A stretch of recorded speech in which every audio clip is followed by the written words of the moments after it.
Scott, have you seen Stella Dallas? I have not seen Stella Dallas. Tell me about it. Oh, I'm surprised. Well, it's one of Barbara Stanwyck's great roles and one of her personal favorites as an actress.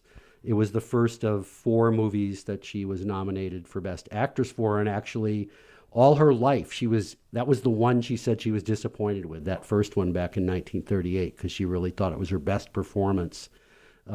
It's a drama about a mother who sacrifices everything in her life for her daughter's future. But I brought it up because it's a great Barbara Stanwyck film, and we're going to talk about Barbara Stanwyck. I loved Barbara Stanwyck in Ball of Fire and Lady Eve and several of the other films that I did see her in, the noir films, Double Indemnity. And she was an actress that really had a strong presence.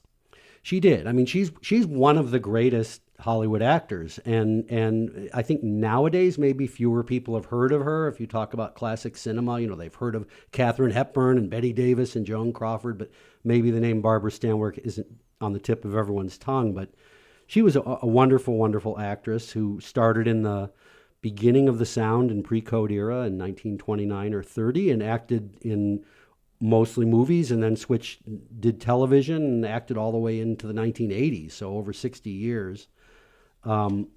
She acted with all the greatest leading men in Hollywood: Henry Fonda, Gary Cooper, Bogart, Burt Lancaster. Kirk Douglas's first film is with her. It's a film noir. And you mentioned that you mentioned right away screwball comedies, film noirs. She did a lot of westerns and dramas. So she worked in a lot of genres. And she was always, what did you say, just very believable? Well, she was just a very strong woman, had a strong presence. And why was it that she was disappointed about Stella Dallas not being recognized as much? I think it was very personal to her because, I mean, I like her own personal story. Barbara Stanwyck was born to working class parents in 1907. When she was 4 years old, her mother died, and then her father, within a couple of weeks, left the family forever. She ended up in foster homes, sometimes many in 1 year, and would run away. She never finished high school, and she fell into entertainment. She worked as a chorus girl. She was born in Brooklyn, New York, so this was New York. She worked as a chorus girl, and then she found her way into the movies, in her early 20s. And an interesting thing, when you read about her, everyone says she was totally beloved in Hollywood. She had these very humble beginnings, and I guess she never forgot them. She was very kind to even the lowest ranking person on the set. And so a movie like Stella Dallas and some others were very personal to her. Well, that's very interesting because, again, talking about her strong presence, I could see where maybe she might have been a difficult artist to work with because she had so much energy on the screen. Apparently, there was someone I read somewhere who said, she has only two interests in life: work and work. I mean, her life was her acting, and you can see it. There's just this level of intensity in everything she does. Another one, some people say you don't really know Barbara Stanwyck unless you watch some of her pre-code films. She did a lot of films, prior to 1934 when there were less restrictions in Hollywood. And one she did, here's another movie where she played a very poor character called Babyface in 1933. This was her breakthrough role. This was the movie that elevated her to the beginning of stardom. She's a poor girl like in Stella Dallas, but in this one, she literally sleeps her way to the top of a big corporation. They keep cutting back to a high-rise of the business, this exterior of this high-rise corporate building, and they keep showing that she keeps, with each affair she has with a guy, she moves to a higher floor until she's married the CEO, and she's the most powerful person in the movie.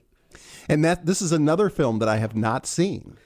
Yeah, that's it. You got to see Babyface. I mean, it's classic pre-code stuff. I mean, it's full of transgressive moments. Now, in 1941, she did the first of the movies that I've seen many times: The Lady Eve, directed by Preston Sturges, and Ball of Fire from Howard Hawks. Right, and that was her second Oscar nomination. And it's wonderful because most of her movies are dramatic, or the westerns and the noir. Those are drama as well. But wasn't she great at comedy? Oh, she was very great at comedy. And The Lady Eve, I loved this movie, taking place on a boat, on a ship, and where she's a con woman trying to con Henry Fonda, who is a beer tycoon. Yeah, he's rich, but he's completely naive. And of course, they fall in love. They truly fall in love. So then she has to deal with the fact that she's conning him.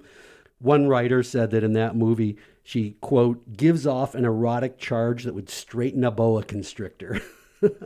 and I love the dynamic between her father, who is her partner in crime, and how she's really struggling to like actually do the crime. Yeah, I'm trying to remember. Yeah. Well, she really wants to do the crime, but it's her emotions, her connection with the Henry Fonda character that eventually subverts it. Right. I think that's the great character actor Charles Coburn. I hope I'm remembering that right. Yes, Charles Coburn. And then in Ball of Fire, she's surrounded by a bunch of nerds, a bunch of professors. Well, that one's basically Snow White and the Seven Dwarfs, right? Oh, I didn't pick up on that. Well, yeah, there's like 7 of these professors, and she seeks refuge with them because she's a chorus girl or something, or a lounge singer under the control of the mob, and she's trying to get away from her mobster boyfriend. And the lead professor is Gary Cooper, and she falls in love with him. And then you can't talk about Barbara Stanwyck without talking about Double Indemnity, directed by Billy Wilder, and based on the James M. Cain novel. It's one of the great film noir classics. We've talked about it on many of our shows. I've often said if someone didn't know anything about film noir and wanted to see one, that'd be the one I'd recommend. That was her 3rd Oscar nomination, and go look up any list of Barbara Stanwyck movies ranked, and it's always going to be at the top. Many people think it's her greatest role. She and Fred MacMurray playing, ruthless killers. And then she was also nominated for an Oscar for another noir film called Sorry, Wrong Number in 1948. And this is a film that I have not seen. I can't recommend this movie enough. This movie she's great. It's an early Burt Lancaster film. He did a lot of film noirs early in his career. She's a character you don't really like at first, but then by the end you really sympathize with her. But this movie Sorry, Wrong Number reminds me of movies like The Big Sleep or Chinatown. It is so complicated. It's nothing but flashbacks. Like every time something happens in the present, the person talks about something, and 10 seconds later, it's a flashback. And there's flashbacks within flashbacks. And it's incredibly beautiful, like really accomplished film noir photography by Saul Polito. So, yeah, if you're looking this is Barbara Stanwyck. You can start to name all these movies she did, and they're among some of the best movies that Hollywood has made. Well, let's talk about her Westerns. And including the Furies in 1950, which I have not seen. I have seen Samuel Fuller's 40 Guns from 1957. Well, what'd you think of that? It's great, as are all of Samuel Fuller's movies. Right, but Samuel Fuller's movies are kind of odd, too. Yeah, very odd. They're kind of not like most Hollywood films. The Furies is like a revenge story. Martin Scorsese compared it to Greek tragedy. She's basically out for revenge on her father. So, yeah, and she was great in Westerns, and I don't know that she did any more Westerns than any other genre, but it's where she ended up when she was older, right? And we were talking about her, basically work and work were her two things, and it makes sense that for 4 years later in her life, she was the star of The Big Valley on television. Yeah, over from 1965 episodes. To 1969. Right. So she was a well-known presence on television as well as the movies.